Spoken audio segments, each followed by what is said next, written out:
Good morning, or good afternoon, or good evening, wherever you may be watching today's Pada Beyond Travel Recovery Solutions event. So, welcome to to the final day of Pada Beyond. Thank you very much for joining us. This morning we have the Discover Beyond session, Discover Beyond Marketing, effectively marketing travel during a pandemic. As for those who joined us before for the previous Discover Beyond sessions, you know the Discover Beyond sessions provide a perfect opportunity for you to discover the latest products and solutions that can help you build your business and brand post COVID-19. Before we get to the presentations from the various exhibitors, we actually start with a broad overview of the topic. Previous ones, we've had panel discussions. Today, we actually have a presentation from a good friend of ours over at MMGY Global. Wait, Al, just give a second. Let me just do an introduction, Al. Before I get to Al, let me just introduce myself. My name is Paul Prangan. I'm the Director of Communications and External Affairs at the Pacific Asia Travel Association, and I will be your host for today. Just before we get to Al, I know Al's ready over there with his button. Just have a couple quick notes to remind all our viewers. If this is your first time watching us, if you have any questions for our presenter or for any of the presenters, feel free to use the chat function on the right-hand side of your screen. So what you're seeing now is if you're using the web-based version. So you can submit a question to the presenters, or you can chat with your fellow attendees, say hello, where you're from, what you're doing, how's the weather, wherever you may be. If you're using the web-based, the mobile version, it's the same thing. You'll see on your mobile phone, there's a session chat. Just click on that, submit your questions, and we'll send them over to our presenters, or chat and say hello to your other delegates. And with that, we get to the beginning of the sessions. So I said, we Discover Beyond sessions provide opportunity to find out what's in the market. But I said we start with a broad overview of the corresponding topic. Today we'll be talking about effectively marketing travel during a pandemic. As many of you know, the world is shut down, borders are closed. However, some organizations are finding creative ways to market their brands in new, creative, and innovative ways.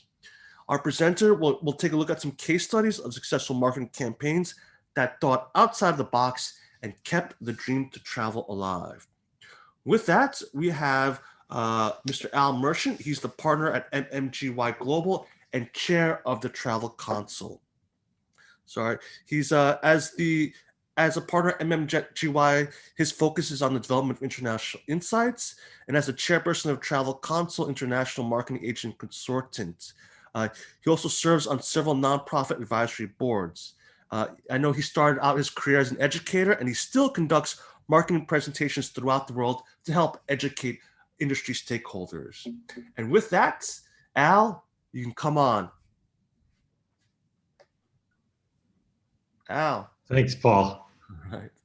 There we go. Thank you, Paul. I appreciate it. Thanks for the kind words, and thanks for the opportunity Let me stop to speak today. All right. Okay, great. And I'll do the traditional share screen. Oops. And get things started. As we go. Fantastic. Well, thanks again for the opportunity, Paul. We've got a lot to cover today. As Paul mentioned, I'm with MMGY Global, which is the largest marketing company dedicated 100% to the travel industry. So we're excited to be here. We have offices throughout the United States, Canada, Europe, and the Middle East, and more to come. As Paul mentioned also, I'm chairman of Travel Console, which is a great consortium of 18 of the best travel marketing companies situated throughout the world.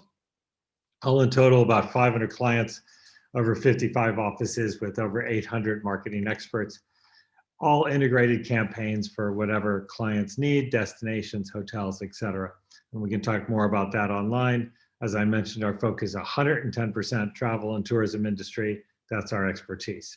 Enough of that. Now let's move on to the topic of the day, effective marketing during a pandemic. Needless to say, it's been a challenging year, plus. And it's not only given us an opportunity to be creative, but probably more important, openness to creative. So let's take a quick look at a lot of ideas and hold on to your hats. The good news is this is recorded, and I will make the PowerPoint available to everybody of what's going on. First, let's see hotels who have been hit the hardest. As you know, they've, for the most part, made a big shift from domestic to international. And there's pros and cons for that, but the reality is you still have to pay the bills, so domestic became the big place to go. And they changed their thinking from being a place where international travelers come to where locals can come, and not just a hotel room, but a room. A lot of people realized we're in the real estate business, we happen to be a hotel, what should we be today? There's a lot of terminology of work from home. Everybody's using the term. The reality is they changed it to work from hotel. Maybe that's the future for them and how they do. And the change to say, what do we offer our people?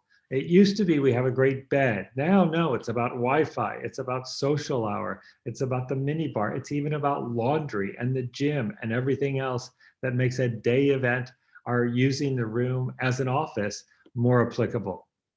So now it's a shift of a place to stay at night to a place to stay at day.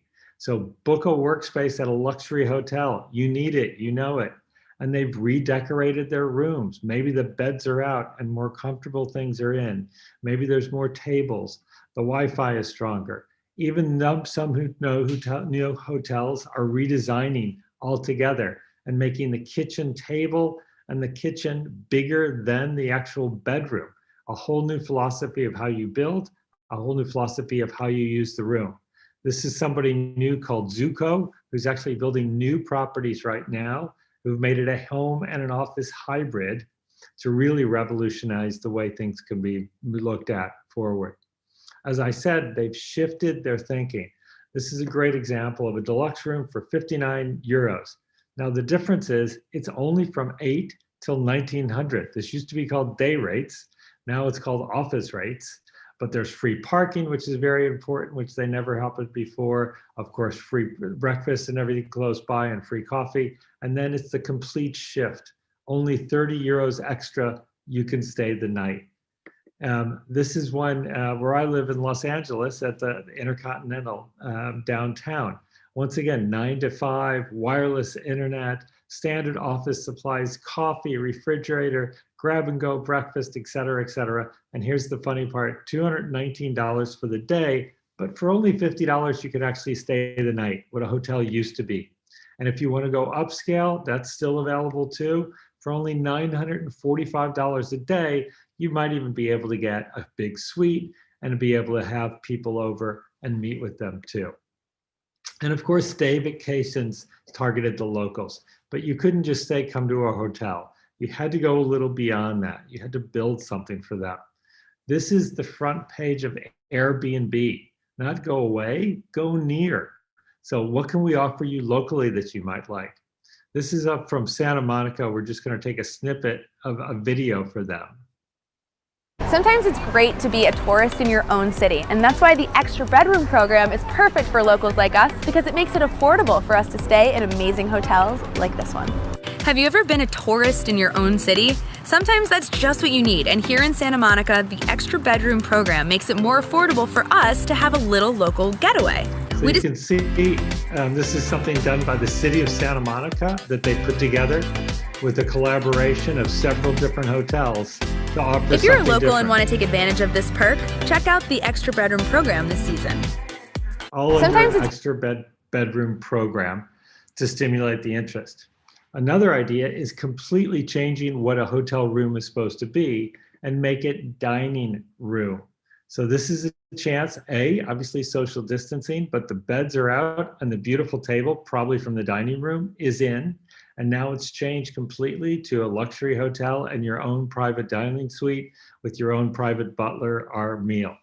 You could even, of course, combine the two and say, here's workspace with a luxury meal, all for only 59 euros. So there's a lot of creativity. Even homestay companies like Airbnb are looking at the way they present things. They, as you might know, have Airbnb experiences.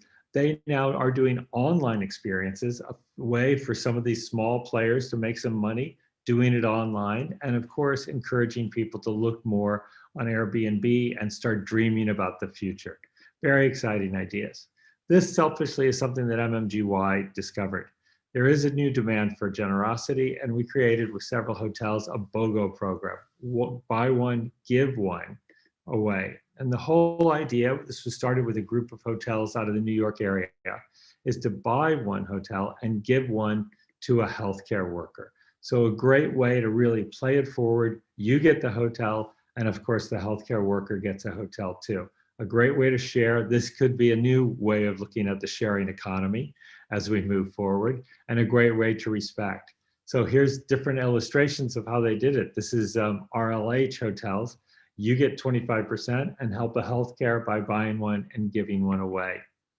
There's also plans where you can buy gift certificates for teachers and caregivers and give them a room for the evening. So another way to really start looking at it creatively, what's happening in the environment and what's happening from the social side too.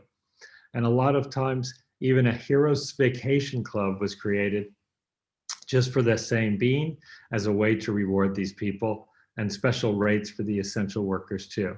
So there's a lot going on in this area. Another interesting part is a daycation where you don't even get the room. You just get the facilities of the resort. And so you can go to the pool, you can do everything, but of course you'll be spending money at the hotel. So it's a great an additional way for revenue without even touching the actual building of the hotel. And this is one that I think has created a lot of interest. I think everybody knows, for the most part, of Uber Eats or any of the delivery services. Well, let's say all of a sudden there's Paul's Gourmet Dining. And I love to get Paul's, and all of a sudden it's buzz. Everybody should go get Paul's. You look online, you find Paul's Dining, you think it's fantastic, and you start ordering and ordering. And then only at one point someone says, actually, where is Paul's? Well, there isn't Paul's. We have what we call ghost kitchens. And a lot of times now hotels are leasing some of their commercial kitchens out, say their convention kitchen, to local companies who create a restaurant that is only online and only sold through delivery services. They therefore don't have all the cost of high rent, et cetera, and they're able to succeed. This, of course, helps the hotels. Everybody's a winner, and the Uber Eats guys like it because it's easy in and out of the hotel. So a lot of creativity from that side, from the hotel space too. And of course, the hotels can look at quarantine opportunities. This is a really interesting part to the element that some hotels are actually putting their quarantine information on TripAdvisor and encouraging clients to say, tell everybody how good we were as a quarantine hotel. And my favorite from the quarantine hotel is a new program that Thailand is doing, a golf quarantine. I'm coming to Thailand, I'm staying, I have to quarantine for 10 to 14 days. Guess what? I can actually go to a golf resort and play golf for each one of these days on my own and stay in my room, and it still counts as the quarantine. Now, they're saying it's a quarantine holiday, but for a few guys I know, they would say that's the perfect holiday. So very creative from that aspect too. I think one of the most important things is we have to shift our thinking, especially governments who get preoccupied with arrivals, and really shift to nights. Any hotel would like 14-night stay. Any destination would like a 14-night stay. If we can do this, sometimes the increase might come from nights, not necessarily arrivals, and look at spend too. So it's a big shift in the way we're thinking. Now let's do a little dramatic shift and go on to destinations and what they're doing. Of course, some are doing staycations. Some are doing a lot of online activities, wine and dine here from Hong Kong. And another one at Hong Kong has created a 30,000 member Facebook group helping Hong Kong navigate the longest quarantine. So this works for domestic, but it also has an opportunity to talk about travel, talk about hotels, etc. And of course, there's different types of restrictions everywhere. What are some of the creative actions that are being taken? Well, Lithuania, I love, is one of the first ones who said, wait, we have outdoor space. Let's make a big outdoor cafe. Close the streets, open the cafes, put all the tables from inside, outside. Works incredibly well. Even as it started to get colder, the people were able to do it. And you all know that the seasons have been extended. This is one of my favorites in creativity. In a place like Chicago, where it can get bitter cold, well, let's create our own little tent. As a matter of fact, let's create a whole street of tents. So you still get the social distancing, the restaurants can still operate, not indoors, but outdoors, and they're able to succeed with a lot of creativity all at once.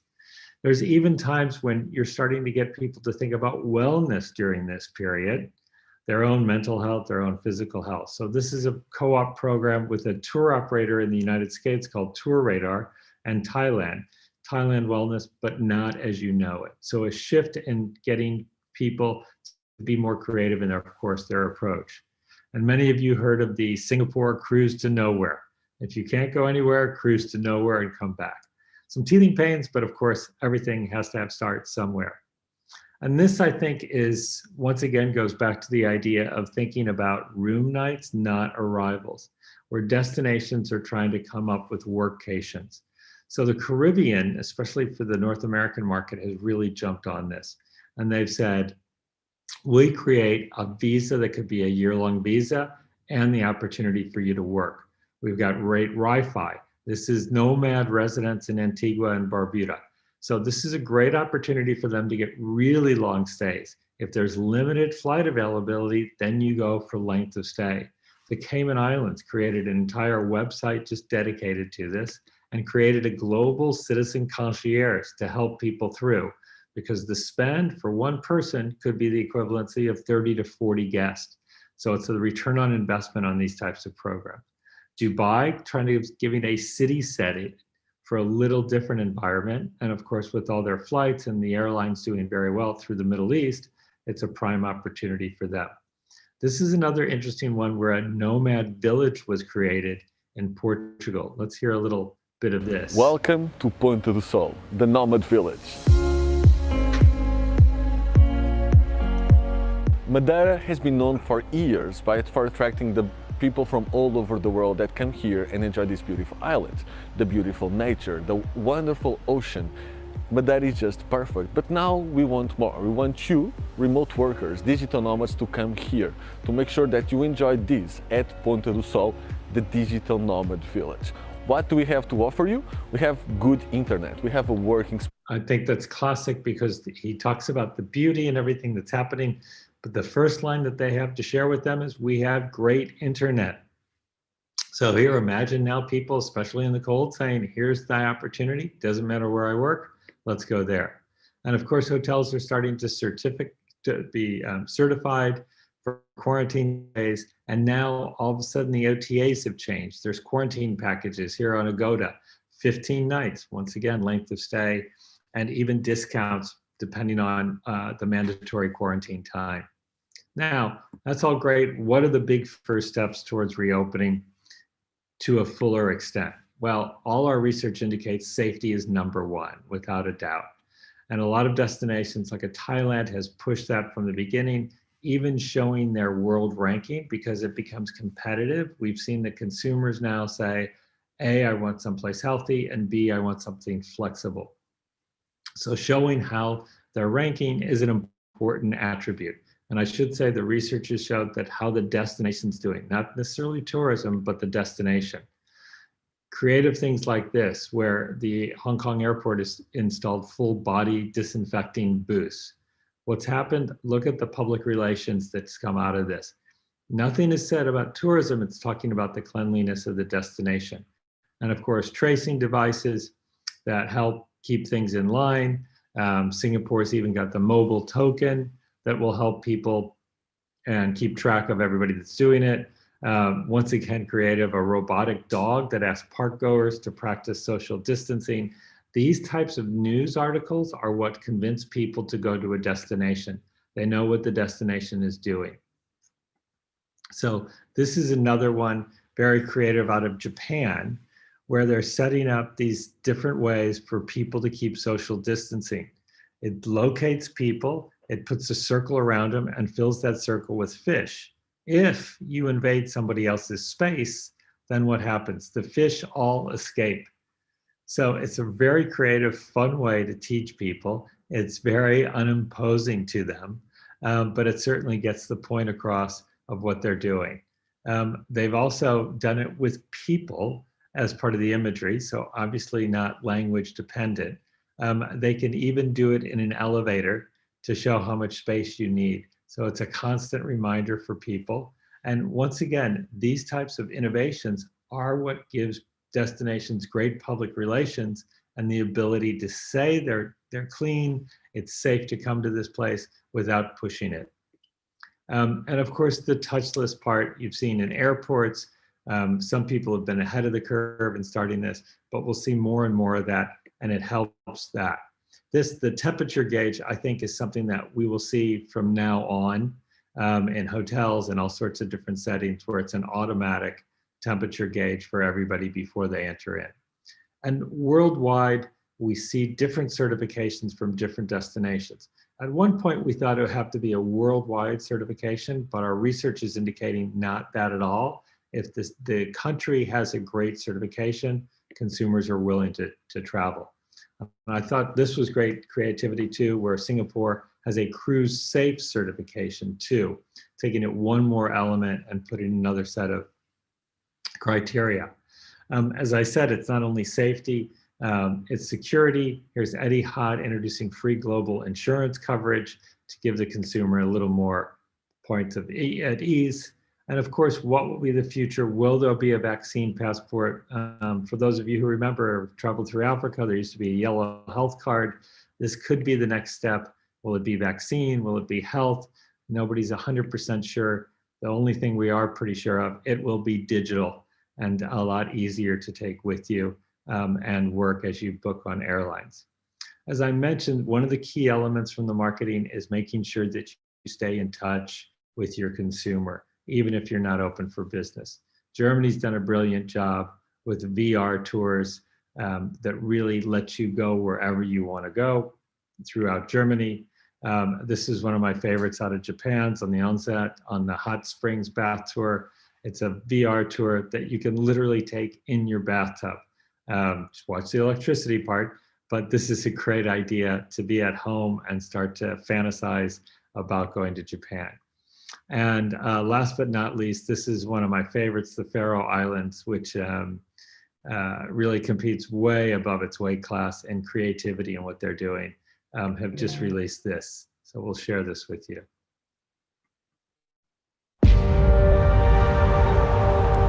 My name is Guri Højgaard and I'm the director at Visit Faroe Islands. A few weeks ago, we had to ask tourists to not visit our 18 small islands because of the coronavirus. This was a difficult but necessary decision. Thank you all for understanding. Now that we don't have any tourists in the Faroe Islands, we have a lot of extra time on our hands. So we thought that we would give those of you who couldn't visit as planned and everyone else a chance to visit the Faroe Islands through us. We will be fitted with a camera and give everyone access to control us using their mobile phone. When you press forward, we move forward.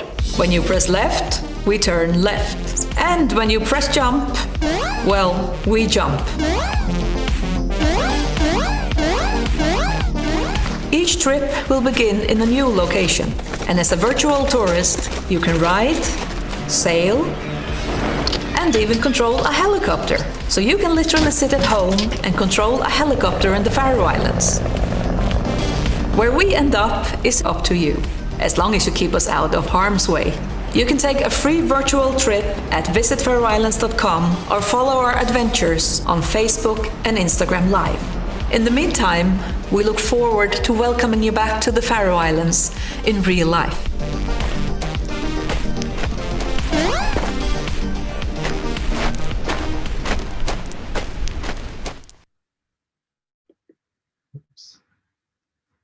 So, needless to say, a great idea for the way forward. How do we do it? How do destinations, how do hotels do it? It's a simple thing, I wish. It's simple in concept. First of all, safety has to be first. This is a safety, it's a health pandemic. That has to be the priority. Right behind that is flexibility. Consumers are demanding it. The way of the world, with the virus being unpredictable, is demanding it. And so every marketer, every destination has to be flexible in what they do.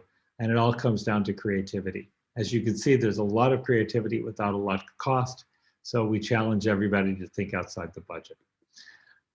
One last quote to leave you with from an American, one of the best American presidents, Lincoln.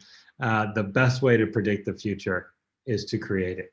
So with that, I thank you and go back to Paul.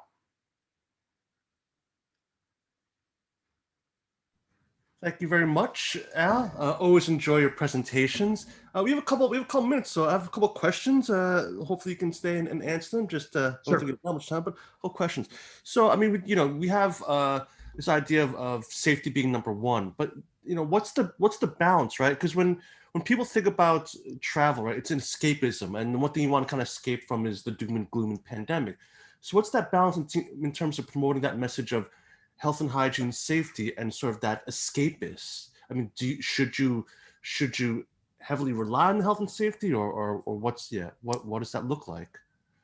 Well, I think it's a great question, Paul. Thanks. So there's two ways to look at this. One is who's giving the message. Is it the tourist board or is it the government? Idealistically, the government is giving the health message, not the tourist department. And they're doing it by showing what the country is doing from a health factor, how they've been able to combat coronavirus, how they've been able to do some of the activities like the Japanese with social distancing and showing some of the creativity. So it's a positive story to be told, not a negative. The certification is a positive story to be told. And then somehow the hotels, the destinations show all the activities, but admittedly, it's not always big city activities. It's activities where there's outdoors, where there's lots of room, where there is natural social distancing. So it's addressing the safety issues without saying it. It goes back ironically to destinations that had safety issues from certain elements of low employment and dangerous things. What they did is never say, we're now safe. They said the opposite. Here's the activities you can do, and you showed people in it. One of the best things people did sometimes is show single women traveling together, and that denoted safety without saying we're a safe destination. So there's ways to show it without saying it. Yeah, but would you like, if let's say you have people in that, let's say, video or photo, I mean, would you have them wearing masks or not wearing masks? I mean, that's yeah. I mean, it's the question of the day too. I think now it's important on some of the video to show mask and people wearing masks, especially in airports and crowded areas where it's mandatory, because it shows that the video is current and the activities are current. It's not recycling old things. But then I think it's okay if people are out surfing, if they're out walking in the middle of the woods, those types of activities. It's okay to show people without mask. as long as the country, our destination, has done their side of the business and shown that it is a safe destination and it is good to visit that place. Yeah, And no more mobs of people and no more big celebrations, and that's out. There's other ways to do it. yeah, because I know when during the pandemic, you saw a lot of these hotels like doing that like video of like the guest walking in and going through all those protocols. But I guess you would recommend there's no need for that anymore. People are sort of Not from the marketing side. There is. I mean, I've talked to hoteliers who said they actually have theatrical cleaning, and they've said it used to be that we would only clean at night because we didn't want to see the guests see us cleaning. Now we actually clean during the day. We schedule it so they see people in the elevators cleaning that they never would have thought they'd put a bottle of sanitizer on a dining room table, but it's there and people know it's there. And so it's important to do it. I happen to be in South Africa right now. You cannot walk into a store without getting hand sanitized. It's just any place. It doesn't matter. There's somebody standing there spraying you, hand sanitizing. And I'd probably say 40% of the places do temperature checks. So that gives that safety. Remember, it's part of it is optics that we need. We needed to see the X-ray machine after the initial bombings. We needed to see some of these other elements. As simple as it is, it's kind of funny, but way back, we needed to go into the hotel and see that little tape around the toilet seat to make sure that somebody had cleaned it. It's that visual clue that says, oh, okay, they're taking care, I'll take care, and I can safely go to this destination or this place or this restaurant or whatever it happens to be. So it's actually doing that health part very unconsciously, like it's very subtle, right? But exactly. But still providing that confidence, right? Because that's the one thing that Rory said. It's ensuring that we will travel confidence is the most important thing now. Yeah, and the other part is the flexibility, which is coming almost as important. It's almost like I'm not going to go there unless I know the health qualifications are there. Once I know that, my next checkbox is there flexibility? What happens if I have to stay? What happens if I have to cancel? What happens if numbers change? That flexibility is key. We just finished Travel Council. We'll be releasing a study in about 10 days time. And the flexibility has also allowed increased bookings and hopefully on some bit of cash flow too, that people would say, okay, if I can book for 6 months from now, knowing that I can change it, fantastic. I'll book it. I'll give you my credit card. I'll try to make that commitment as long as you tell me I can change it if things change. That's been a game changer and will continue to be. Yeah. So marketers need to make sure they have that message within their promotional material saying exactly. Yeah, exactly. Yeah, because communication. I guess that's where the marketing team and the communication department will have to work together also make sure their messages are the same. Because people need that information, as clear information as possible.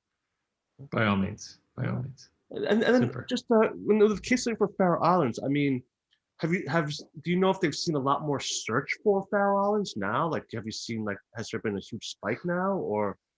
Yeah, without a doubt, they've done a few incredible campaigns. If anybody gets a chance, go on YouTube.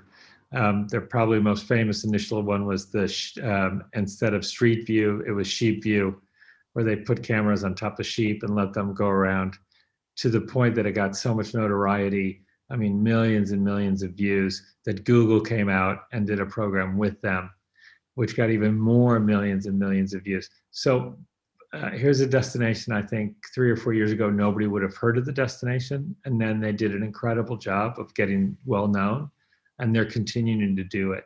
And so it has put the destination on the map, if you will. And it's a prime example of thinking outside the budget.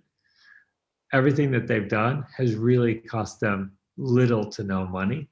It's just been based on creativity and thinking beyond, what do we do to do this? Let's see what we have. The other thing that I love about what they've done is they've kept to their brand essence. This is the DNA of the destination. They've kept true to it. They haven't tried to be something they're not. It's fun, it's outdoors, it's festive. It's got all the elements that you need to say, I can look at that 1 minute and know exactly what kind of experience I'm going to have. And one of the things I love is they didn't say, look at our natural beauty, look at this, look at that.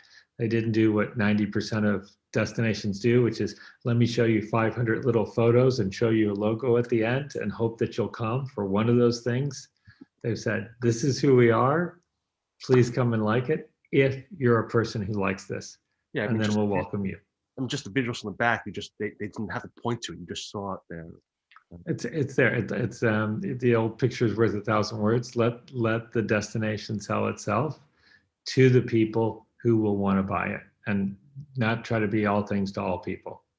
My final question, though, like I said, the Faroe Islands, they have done some great campaigns. The Sheep View one, I think you're the one that showed that to me a while back. But I guess my concern then, wouldn't they be worried about over tourism? Once borders open up, people are like, I've had Faroe Islands as my #1 destination to go after borders open up. Then we're just back to where we were pre-COVID, right? Sure. I think that's the least of their worries right now. I think most destinations will be far, far from over tourism for, sadly, probably another 5 years or so. And luckily, I think there's been enough lessons learned to start putting the parameters now. And I think the other thing is the baseline has changed. A lot of destinations, say at Venice or someplace, will say, we have to stop this over tourism. But nobody's willing to cut back the numbers because everybody was making so much money based on those numbers. And those numbers needed to continue to support it.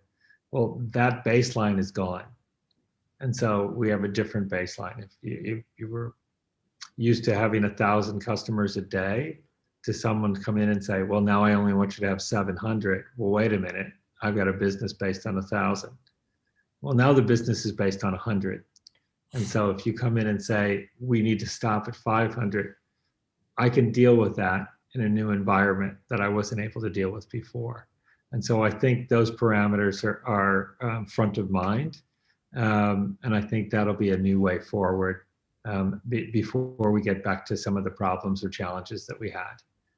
And I also think the pandemic has really opened a lot of destinations that weren't there before, that people, ironically, everybody said they want to go off the beaten path, but for the most part, they stayed on it.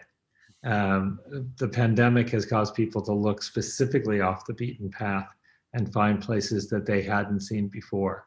Where I'm based in California, the central coast of California between LA and San Francisco has had a complete boom because people didn't want to go to the big cities and they found themselves in the middle of the coast. So it's been a revolution for them in a positive way. Well, that's all my questions that I have. Thank you very much. Very insightful, as always, and I always enjoy your presentations. Always love talking to you, Mal. You and I can talk for hours on end marketing. So, guys, if you have any questions for Al, you can reach out to Al. I'm sure he'll be happy to answer any other questions you might have. Sure. And Al, I'm sure I'll see you again. Thank you so much. I'm sure. All right. Thank you. Stay healthy.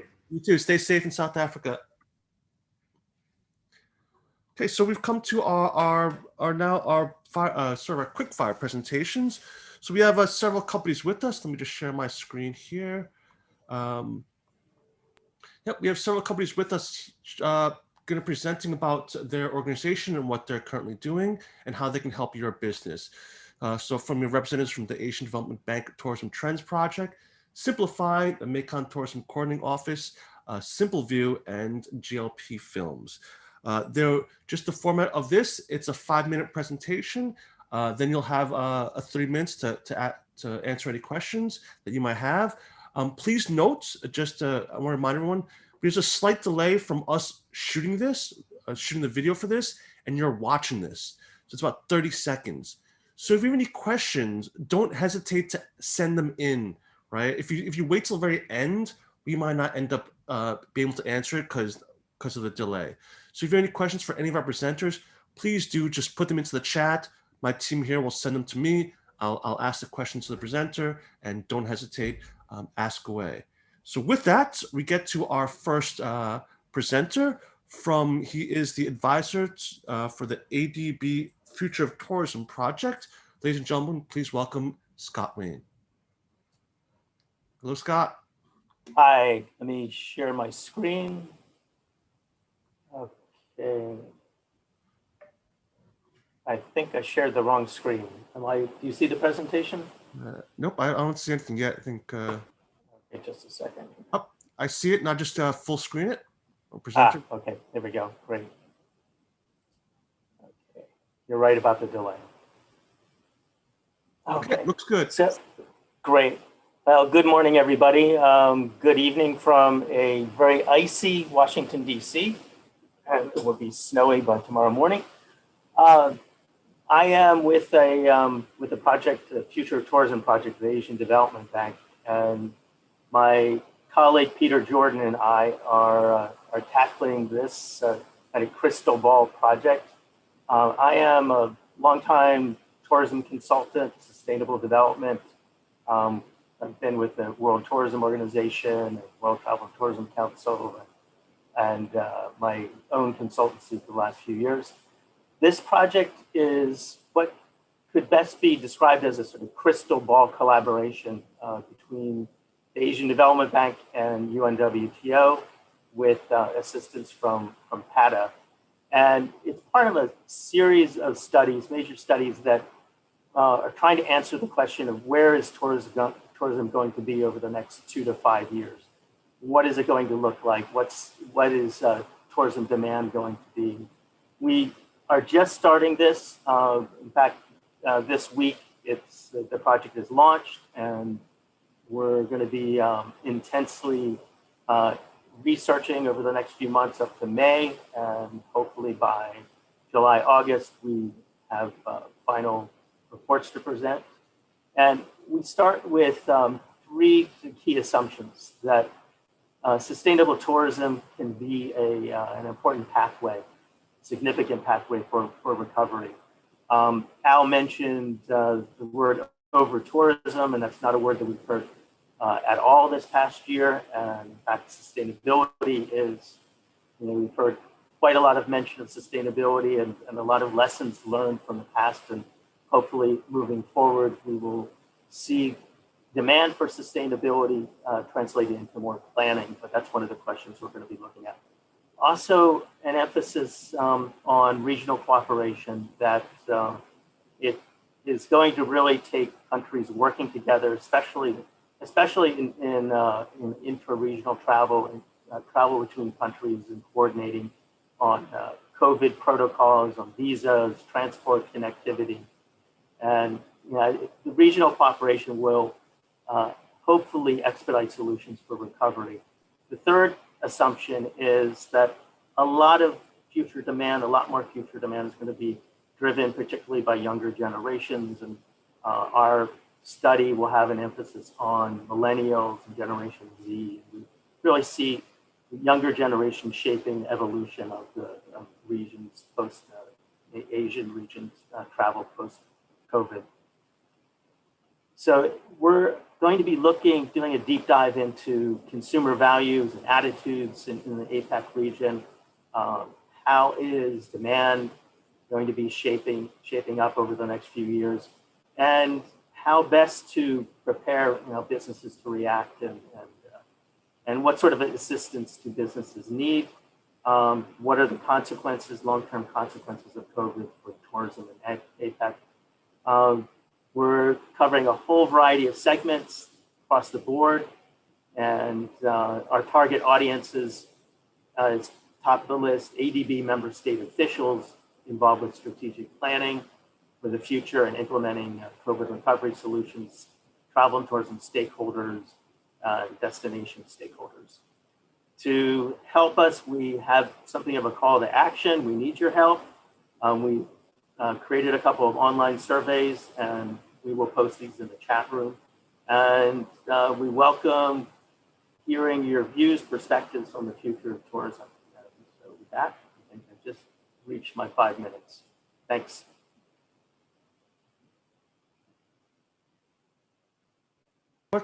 Thank you very much, Scott. Yeah, so I think we asked this question, but for some of the other people who haven't seen the other presentation. So the audience for this report is specifically, Um, it's especially policymakers, strategic planners, destination marketers. Essentially, you can look at this project as something of a crystal ball. We're trying to tell the future of tourism in Asia. And anybody who could benefit from knowing where the industry is going over the next few years, what this crystal ball is going to look like, would be an audience for this. But we're especially going to have recommendations for policymakers that are informed by the private sector, by businesses. So we're going to be talking to a whole cross-section of people in the industry, trying to get as many perspectives as possible about what do businesses need going forward in recovering from the effects of COVID, and what are some of the lessons learned. And everybody we've talked to so far is completely convinced that tourism is going to be different. Travelers have been impacted over the past year, what they are going to be expecting of destinations, and as Al has so beautifully presented, a cross section of segments.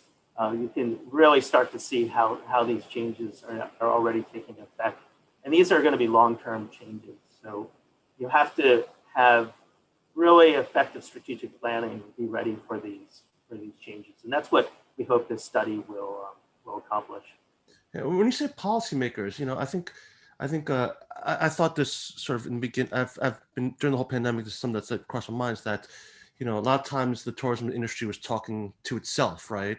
I think when we talk about, like, in terms of when we reach the future of tourism and how this will recover, it's going to be, you're going to have to talk to different sectors, health and hygiene and, and finance and security. So when you say policymakers, you're saying this is for all of them, not just for the tourism policymakers, but for the entire spectrum, because it's going to be a coordinated approach, right? So if you say what we need in the future, they might need some financial assistance or less taxes in that regard. Is that sort of what you're kind of getting at in terms of the recommendations, or is it more like tourism recommendations specific for tourism ministers? Well, I'm really glad you've raised this question, because you hit at something that strikes a big chord with me. Yeah, when you talk about tourism, tourism is everybody's business, catchphrase, and it cuts across literally every industry. And to communicate we see that especially over this past year with tourism evaporating, we realize that the sector intersects, is interdependent with literally every part of an economy, every part of society.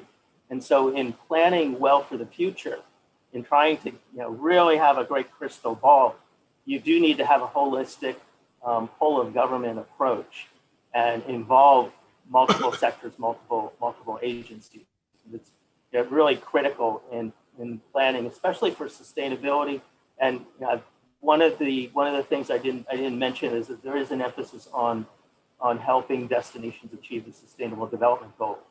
And those, the goals cut across a whole, range of segments and parts of society. So, tourism can be a solution, for achieving those goals and for really achieving overall sustainability. But you need this holistic approach. Thanks for bringing it up, Paul. All right, thank you very much. I think our time's up. But so, yes, thank you very much, Scott. If you have, please do help Scott and Peter with their project. There's a survey. You can find it either in the exhibitor booth, or Scott Welling will put it in the chat. Please do help with their survey. They're doing a bunch of interviews. So if you can go and reach out to them and sit down and talk to them, and so they can give some of your insights into what's happening in the industry, it'd be extremely helpful for the entire industry. It's because, as you said, they're looking to help with policymakers moving forward and how we recover and what's the future of tourism look like. So everyone, please do assist Scott and Peter with this project. Thank you so much, Scott. Thank you, Paul. Right. Okay. And with that, we've gone to our next presenter. It's our good friend from the Mekong Tourism Coordinating Office. Ladies and gentlemen, please welcome the Executive Director. I know many people know him already. Ladies and gentlemen, please welcome Mr. Jens Freinhardt. Jens. Thank you, Paul.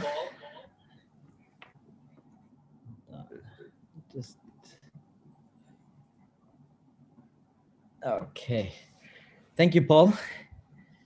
I will share my screen as well.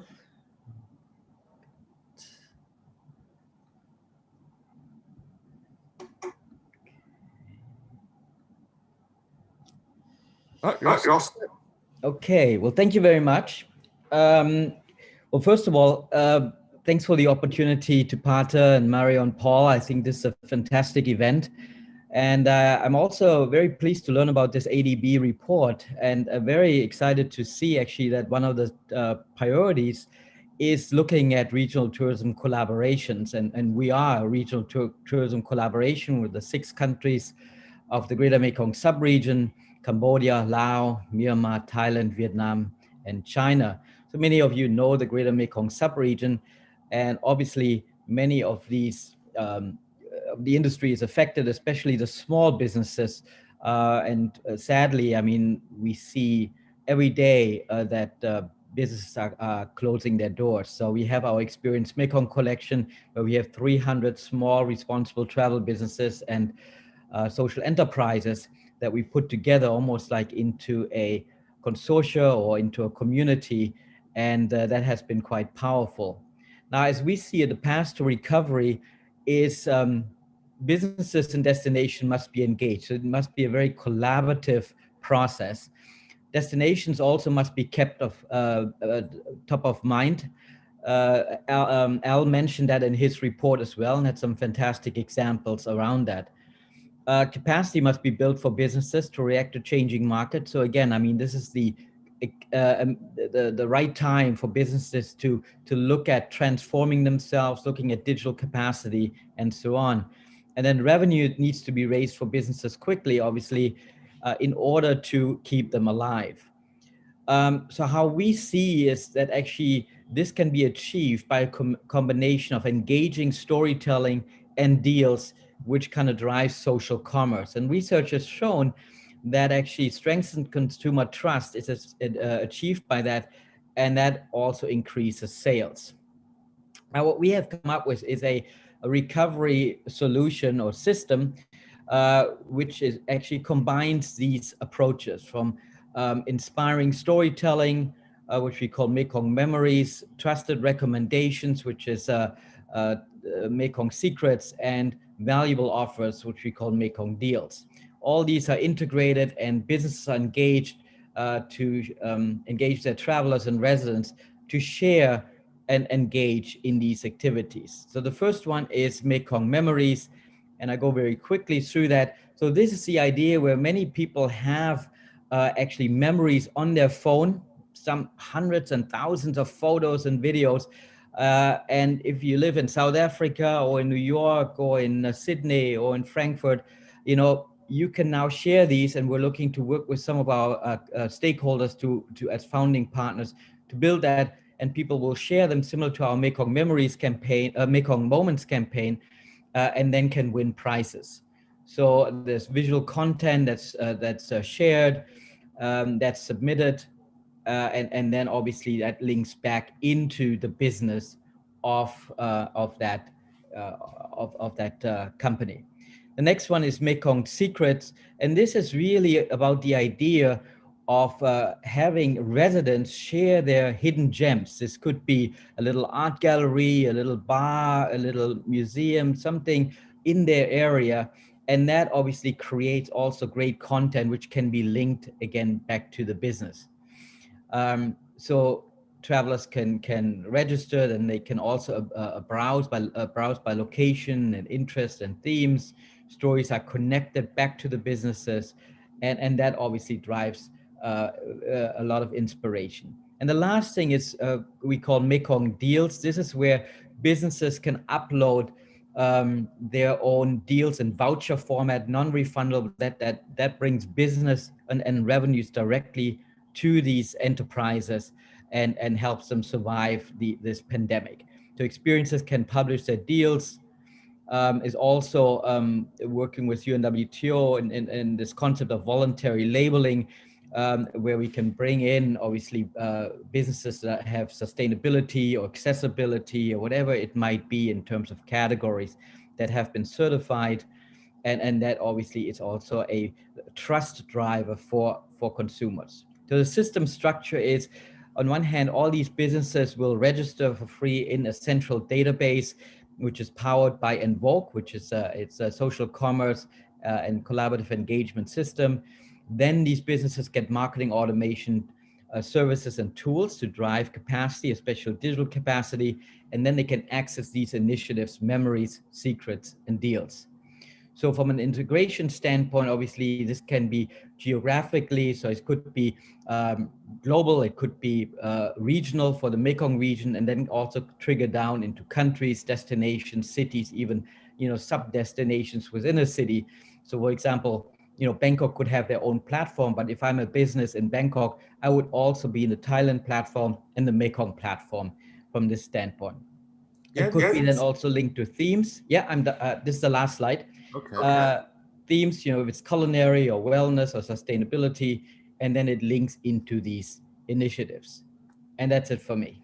Thank you very much. Well, thank you very much, Jens. So, you're saying, so if you're not in the Mekong countries, then you can take advantage, like people can still reach out to you and work with you to create a similar platform for their destination. Is that correct? Yeah, that's correct. So basically, some people may ask, like, well, why would you do this for other destinations? The answer is very simple. It's because that scales also the whole platform. It provides more opportunities for businesses, because let's say if they're working with UNW to have potentially a Silk Road platform, for all the businesses in the Mekong region, they would also be part of the Silk Road platform. Working with Mongolia and the Greater Tumen region, they reached out to us to have something like that. And also, Central Asia and things. So we can do it for anybody. And the more, destinations that come part of it, the more businesses become part of it, and the more it scales, and the faster we can accelerate the development of the technology. Okay. And then, and for your current site, so like Mekong Memories and all that, if I'm a business, how do I get involved? Do I reach out to you first, and then you, I guess, put me in the system, and then I upload all the content, or do I have to send everything to you for you to upload the content? So with Mekong Moments, as you remember our campaign, there was manual, so people would reach out to us, and now we rebuilt the entire technology, and we're around 90% done. Once it's finished, it's a self-serve, so basically businesses can register directly through Envoke, the system itself that's powering Mekong Memories and Mekong Moments and all these platforms. And then they register for free, then they get access to the system, and then they can also upgrade to various enhanced systems. So we're integrating a website builder, we're working with various other services from booking engines and stuff to integrate them to make that a whole ecosystem of marketing automation tools, but it's open source. And it's also co-branded. So if you, let's say, were to then upgrade, let's say, to a package that includes a website builder, that website would be totally private label for your business. So it wouldn't have any, let's say, Mekong logo on it. But then let's say, but you said it's integrated, let's say booking.com or booking engine, right? I mean, is it just the cost for then the commission for the booking engine, or do you guys take a commission off that as well?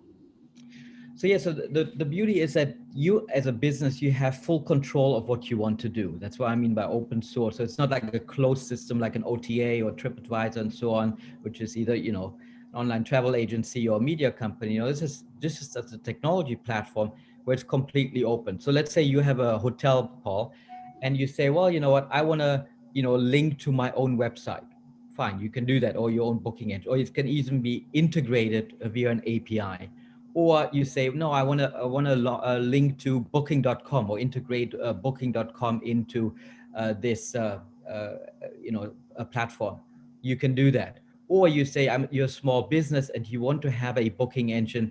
So we're working with Yana Ventures on integrating their new booking engine for small businesses. So again, then, so that all the options that you can think of, we can provide. So it's totally flexible and up to what the business wants to achieve. Well, going back to the thing that I guess Al was saying, you got to have some flexibility moving forward. So yeah, it sounds great. Thank you very much, Jens. Our time is up. if you want to know anything more about the Mekong tourism or any the things that they do, any things that they can help you with in terms of the Mekong memories and the moments and the many things that Jens does over there at the Mekong Tourism Coordinating Office, feel free to reach out to Jens or his colleague. I think Don is somewhere probably around the website. Reach out to them. If they're online, you can give them a video call or you can schedule a meeting with them. And of course, there's probably some materials on their exhibit booth for you to read and find out more how they can help you. So thank you very much, Jens. Thank you, Paul. Thanks for the opportunity. Bye-bye. Well, thank you for being part of this. Take care. Thank you. Bye. So now we've come to our next presenter. We have the Director of Business Development from SimpleView, all the way based out in the US. Ladies and gentlemen, please welcome Ms. Caroline Dawson. Hello, Caroline. A very good morning to everyone. I'm actually in the UK, so it's a very early start here. Let me share my screen here for you.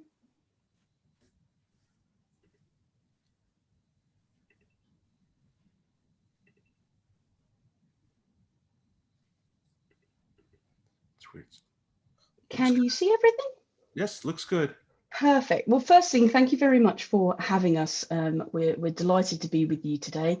I just wanted to take the opportunity, really, first of all, to introduce who we are. So, SimpleView is a software, creative, and data insights company that specifically partners with destinations and their agencies, basically, to engage stakeholders, to attract visitors, and ultimately win bids for conventions and events.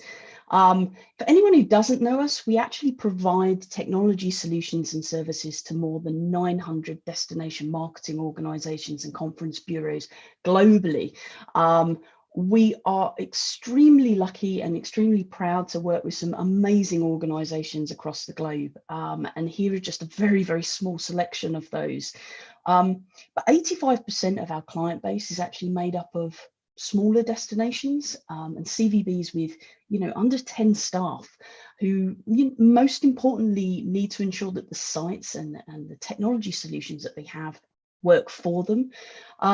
The main great thing about this is our large destination client base simply means that there are a lot of organizations consistently contributing to the ideas for our monthly program of developments. Just to go into a little bit more, so our technology solutions focus solely on destination digital marketing.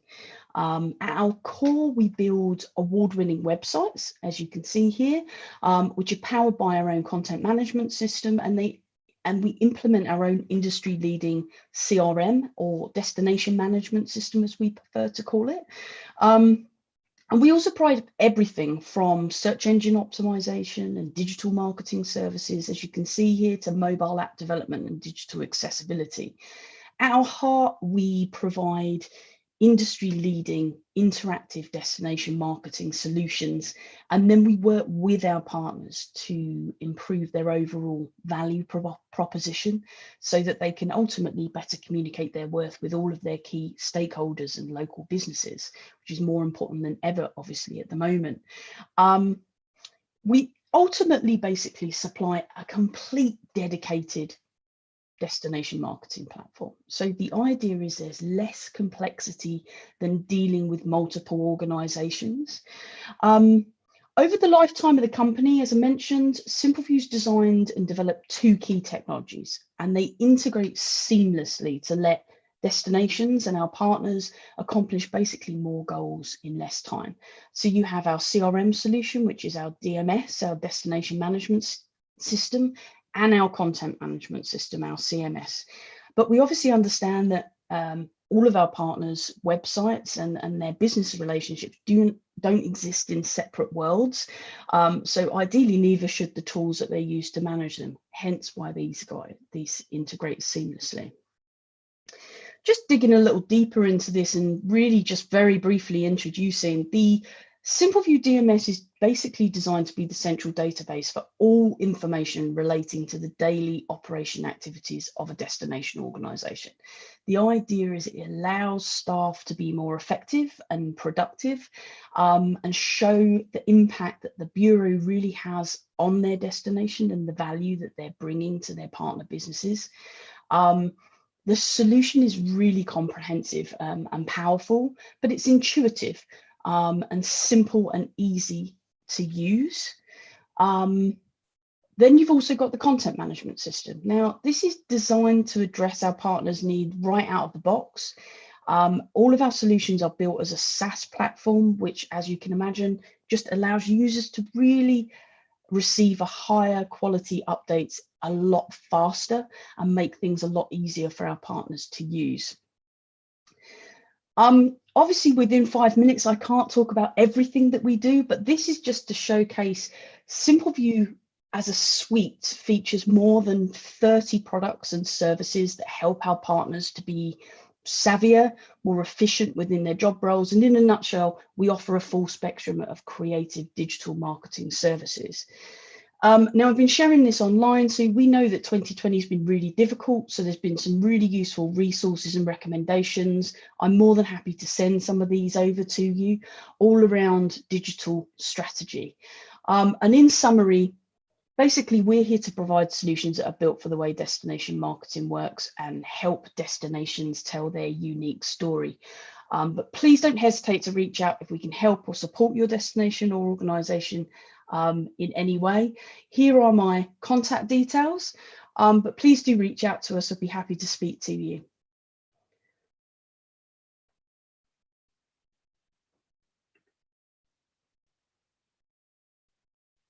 Oh, Paul, you're on mute. Sorry, Sean, when you present everything that is full screen, then when you stop it, everything shrinks. So my cursor was off. So I mean, that's okay. So you're saying that your expertise more is in the event space? Was that, I mean, that's what you kind of started off to begin with, sort of more of the convention bureaus?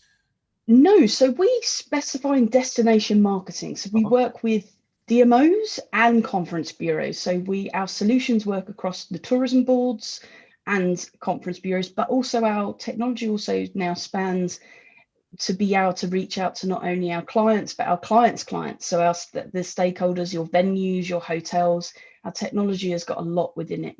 Oh, yeah, I mean, it seems like you have a huge portfolio of services. So then most of your clients then are I guess you said DMOs, but I mean, what about, do you have private sector clients as well? Yes, we do. We work with a number of association organizations and consultancy firms that need similar technologies to that of a destination. But our core audience is obviously the destination bureaus and the conference bureaus. It's been built for destinations. Okay. And it's very customizable because I guess with the suite of products you have. Absolutely. And then if a destination had, like, if they had some of their programs, but they wanted to integrate, is there integration from, you know, maybe some of their current systems to what SimpleView has? Absolutely. Oh. Absolutely, yes. So we integrate with thousands actually of different technology providers. The idea is to give you one space where you can do everything you want. Very much like Jens was explaining, you know, this is what destinations need. They need something at their fingertips that can integrate with different solutions. But we try to be a one-stop shop so that anything a destination could ever need, it's there. And it's like a big a la carte menu of all the kind of technology that anyone could ever need, from UGC to accessibility, all under one roof. No, that sounds fantastic. I mean, again, we're going back to this idea of this flexibility. I mean, it's going to be really important as we move forward and being able to be flexible to integrate what I currently have to maybe I want to upgrade my systems to, you know, maybe or update my website or increase my SEO. So it's really, it's good to hear. Do you have any questions from the audience? If not, if you want to know more about SimpleView, I said it seems like they have a lot, and I think 5 minutes does not do them justice. About to go through all their. No, and I'm sorry I couldn't get to spend more time, but please do reach out. I'd be more than happy to help. Yes. Just go to their exhibit booth. I'm sure they have some brochures where you can download. You can reach out to Caroline. She had her email address before, but I'm sure it's also on her profile and at the booth. So feel free to reach out to Caroline and her team, and I'm sure they can answer any more questions you might have or give you a walkthrough of their programs and their systems. Absolutely. So thank you for having us. Thank you very much for joining us. Thank you very much, Caroline. Take care. Okay, we've come to our next presenter. It's actually one of our partners for our event. Our next presenter is the CEO of Simplifying. So, ladies and gentlemen, please welcome Shashank Nigam. Did I pronounce your last name right? Paul, almost there. It was one of the hardest names in the world, Shashank Nigam. Okay. All right, over to you. Thanks very much, Paul. I guess everyone can see me already right now. So let me start by sharing something. It's a book I wrote called Soar, which was on airline marketing. It's 4 years old. And I studied airlines around the world, discussing what is it that they do right in terms of marketing and branding to build a long-lasting brand image. And the essence of the book was not only do they delight customers, they also take care of employees. But essentially, it was this. They used to take care of the business class passenger really well, the most successful one, and give you amenities like this eye mask. But here's how the situation has changed. It's gone from eye mask to a face mask. I'm sure a lot of you are familiar with this feeling. And this is how marketing has changed. And I just want to give you an overview of how and why marketing is changing and what you need to do to be prepared. So let me share my screen here. Paul, just raise your hand in case you cannot see it. But here are a few ways in which marketing in aviation, in travel, has changed. Before, it was about a modern aircraft. I've got the A380s and I've got the 787s and the A350s. But today, it's about enhanced cleaning. This is someone wiping down your seat. This is someone doing electrostatic spraying. The importance of state-of-the-art aircraft is fading compared to the importance of deep cleaning, because today, peace of mind is about taking the passenger from point A to point B, not just comfortably, but safely and held in a healthy manner. So airlines, airports, destinations need to assure travelers that you will be safe, you will be healthy, and you'll go back healthy. So please come visit us. So it's gone from modern aircraft to enhanced cleaning. Carrying on, it's gone from full flat beds and comfortable seats to HEPA filters. We have the cleanest air in the sky. Come on. You know what? Flying is cleaner because of these HEPA filters. It's not just about physical comfort. It's about the air you breathe and virus-free. I will not be surprised if some of the most premium airlines in the world come up with antimicrobial coating for their seats itself. Already, Turkish Airlines has introduced antimicrobial coating for their uniforms. So it's all about cleanliness and what are you doing to ensure peace of mind. Let's go to meals. It used to be a 5-course dinner menu on board premium airlines, or even on budget airlines. We'll bring you your best favorite food that you love at home up in the air. But now it's about masks. It's about safety. It's about making sure that you have your face covered and no one around you is infected or is infectious. So meals are now prepackaged or completely eliminated, even in first class or business class in certain airlines. It's all about masks. They used to be talk about a global network. Airlines like Qatar Airways, they used to talk about a global network, and now it's about we are flying. Airlines like Singapore Airlines or Turkish Airlines used to talk about how many countries they fly to and how well they're connected. Now it's about air bridges and air bubbles. So it's really limited, but they are trying to showcase the limited travel we're doing it really, really well. It's moved on. And finally, on partnerships, it's moved on from branded partnerships like the one with Disney, WestJet, Alaska Airlines, lots of others had it with Disney, or Kulula in South Africa had it with Europcar, actually, the car rental company. But now it's moved on. It's moved on to partnerships, still partnerships, but with companies like Dettol and Lysol and Clorox, stuff you would find in your toilet. But guess what? These are the exact partnerships now that build brand trust. They instill a sense of familiarity when you board an aircraft, when you enter an airport, So airlines like Saudia in the Middle East became the first airline with a partnership with Dettol. Not Emirates, not Etihad, not Qatar, but Saudia. Similarly, United has partnered with, United and Delta have partnered with Lysol and Clorox and Cleveland Clinic and the Mayo Clinic to showcase that they're really serious about the health aspects of flying. And these are just some of the trends, how airline marketing has changed. And to sort of my last 30 seconds of the pitch is what we have done here at Simply Flying to help airlines stay ahead. We have launched what's called the Health Safety Standard, Apex Health Safety Standard powered by Simply Flying. If you go to our website, click on Health Safety, and you'll see that you can take an audit for any airline in the world. You can just click on the audit and you can start the audit right away by filling in your details, and you will see it will basically help you rate your efforts on how well you're doing. We've got a, I hope you can see my screen as well right now. Otherwise, I'm going to share my other screen. There you go. So if you go to the Simply Flying website, this is better. You'll see a health safety tab, and it's the Apex Health Safety powered by Simply Flying. You can audit your airline, your certified airlines. The aim is there needs to be a gold standard for health safety measures for airlines around the world, because this is what builds brand trust today.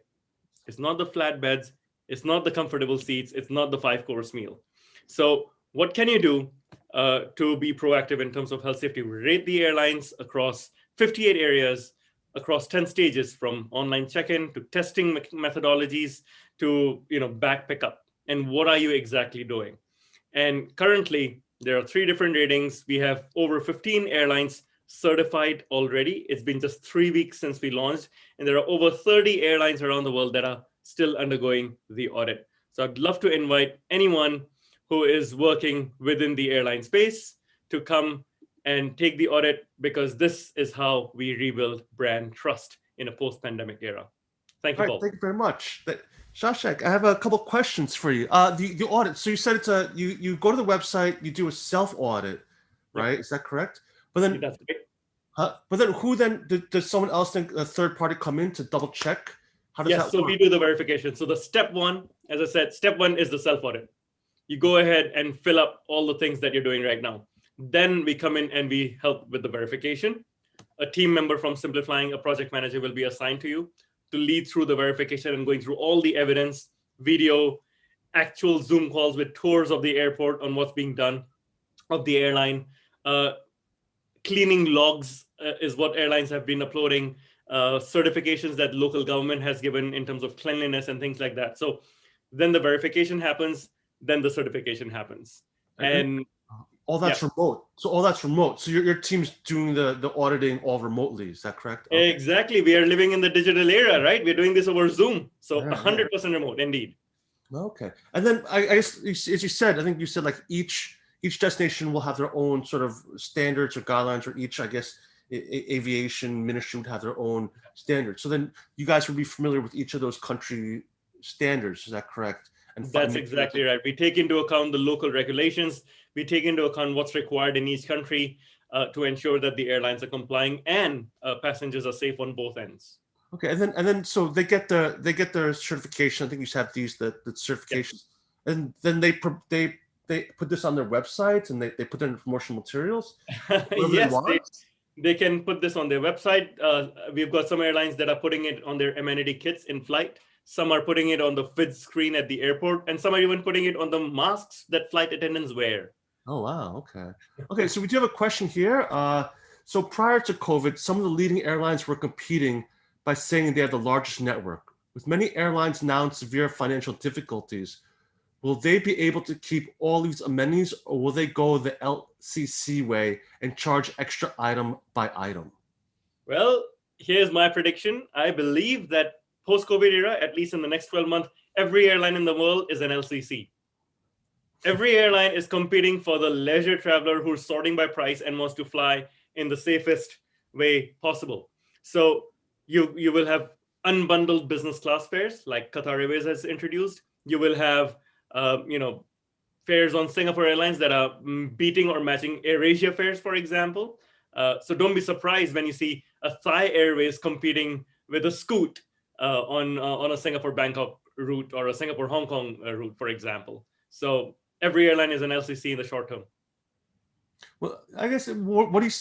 I mean, you're looking at the future of airlines. I mean, what's your thoughts of it? I mean, we have, I've actually saw a really great. It was an investor talking about in the U.S. Pramath. He was saying that the airlines should just fail. I mean, what's your outlook for the airline industry? Right? I mean, it's extremely difficult right now. What's your take on the space in the future? Yeah, that's a very good question. I believe that for the airline and travel industry in general, things will get harder before they get easier. It was the hope at the end of 2020 that once the vaccines come in, voila, people are going to start traveling. As we can see right now, that is not the case. I'm so glad that PATA has organized this conference right now because things have evolved and there is a need for a discussion of how the future is going to pan out and what we need to be better prepared. It is pretty clear right now that as vaccinations start to happen, countries like Israel and the UK and Canada tighten regulations and not loosen them up because they're concerned about the new variants coming in and the vaccines not being as effective. So getting down to granular details, we believe at Simpliflying through our research that we're doing is what we believe is through vaccinations, if you have 2 shots of any vaccine, you should be able to avoid quarantine in your destination country, but testing is here to stay, just like the X-ray machine after 9/11. It's in every airport. Similarly, you will need to get tested once, maybe twice, whether or not you have the vaccine, at least in the short to medium term. Well, I think that's all of our time. Thank you so much, Shashank. I think there's probably so many more questions I have, but I actually will be able to ask those questions because you will be doing a webinar with us in a couple of weeks. So if you any more questions, first of all, if you have any questions about what Simplifying is doing and how they can help your business, particularly if you're an airline, feel free to visit their booth, their exhibit booth. You can reach out to Shashank and his team and ask any more questions you might have. Download any of the brochures they have. But he's also, I should mention this, we also will be doing a webinar with him and his colleagues on Thursday, February 25th at 3 p.m. Bangkok time. So at that point, I'll probably have a whole lot more questions for you at that time because I'll be moderating that panel. So thank you so much, and I will see you on the next webinar. Pleasure, Paul. Thank you so much for having me here, and please thank Mario on our behalf as well. I will do. Thank you for being a part of this, and thank you for being a partner with us. Thank you. Take care.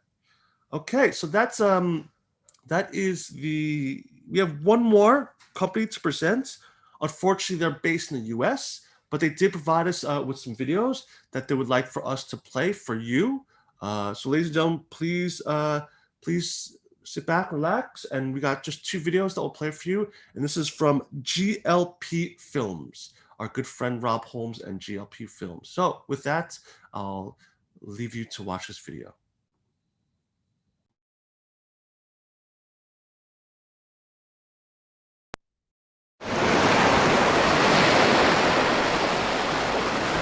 พอจิตใจดีมันก็ไม่เกิดความเครียดแล้วก็จิตใจดีหน้าตาก็ยิ้มแย้มอย่างเงี้ยค่ะก็เป็นมีผล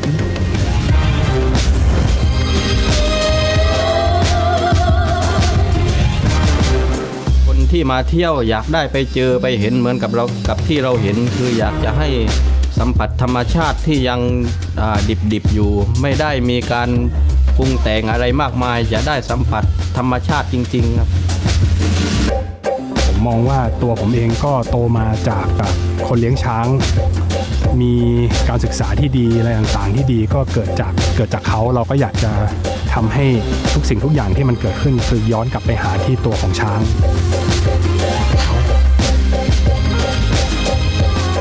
ยกระดับคุณภาพการท่องเที่ยวของภาคอุตสาหกรรมการท่องเที่ยวขณะเดียวกันเนี่ยก็ยกระดับสวัสดิภาพของช้างในภาคอุตสาหกรรมการท่องเที่ยวไปด้วย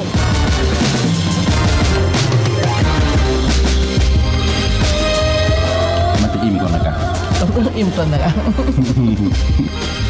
แล้วอาหารต้องบอกว่าจากฟาร์มทูเทเบิลประมาณนั้นเลยจะสดแล้วผักที่เราปลูกนี่คือเป็นออร์แกนิกเวลามีแขกมาพักที่โฮมสเตย์ สนุกและก็ทำให้บ้านคึกคืนขึ้นเหมือนกับมีเพื่อนมีญาติมาเยี่ยมทุกวันที่มานี่สตอรี่ไม่เหมือนกันสักวันเพราะฉะนั้นทุกวันที่มานี่ก็สนุกทุกวัน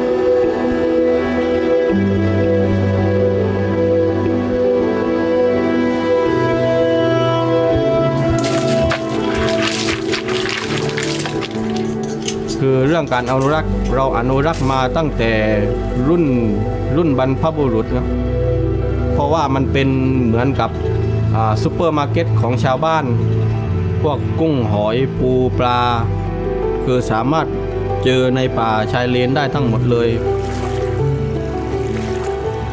ป่าชายเลนเปรียบเสมือนก็เรียกลงมาปัดน้ำเสียนี่คือความสำคัญเปรียบเสมือนลักษณะของตัวสะพานตัวเขาว่าเชื่อมโยงระบบนิเวศก็สำคัญ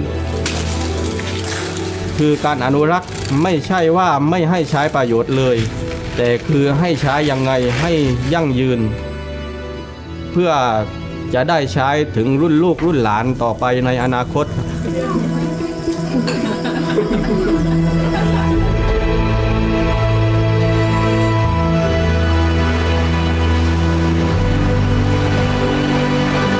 เนื่องจากป่าชายเลนชุมชนที่อยู่โดยรอบก็จะเกิดอาชีพหลากหลายมากนะครับไม่ว่าจะเป็นคนขับเรือและคนตกปูคืออาชีพมันมีหลากหลายมากถ้าเราเข้าใจทรัพยากรแล้วเราก็จัดการได้ว่าถ้ามีป่าที่สมบูรณ์ก็จะมีนักท่องเที่ยวที่มาชมมาเที่ยวตามวิถีธรรมชาติมากขึ้น You really feel how the people live and you get to know the people who live in this country and who makes this country special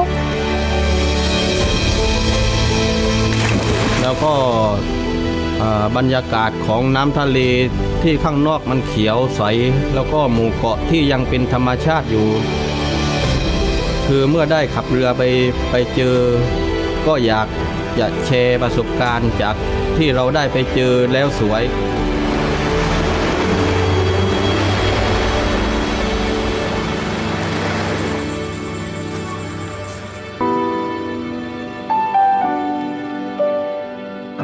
I really enjoyed like getting into the handicrafts and to be able to do it myself เวลามีแขกมาพักที่โฮมสเตย์สนุกและก็ทำให้บ้านคึกคืนขึ้นเหมือนกับมีเพื่อนมีญาติมาเยี่ยมเราจะไม่คิดว่าเป็นนักท่องเที่ยวมาคือทุกคนในครอบครัวต้อนรับด้วยใจจริงๆครับ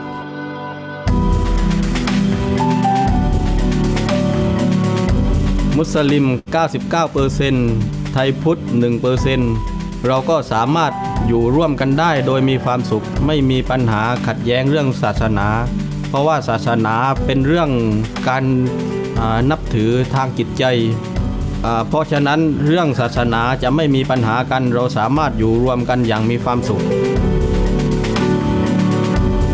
แล้วประเทศไทยก็สามารถตอบสนองได้ไม่ว่าจะเป็นเรื่องของความเป็นธรรมชาติเรื่องของมิตรภาพที่คนไทยให้ไปรวมถึงความปลอดภัยที่ประเทศไทยกำลังพัฒนาดูแลนักท่องเที่ยวคนที่มาเที่ยวอยากได้ไปเจอไปเห็นเหมือนกับเรากับที่เราเห็นคืออยากจะให้สัมผัสธรรมชาติที่ยังดิบอยู่ไม่ได้มีการปรุงแต่งอะไรมากมายจะได้สัมผัสธรรมชาติจริงๆครับ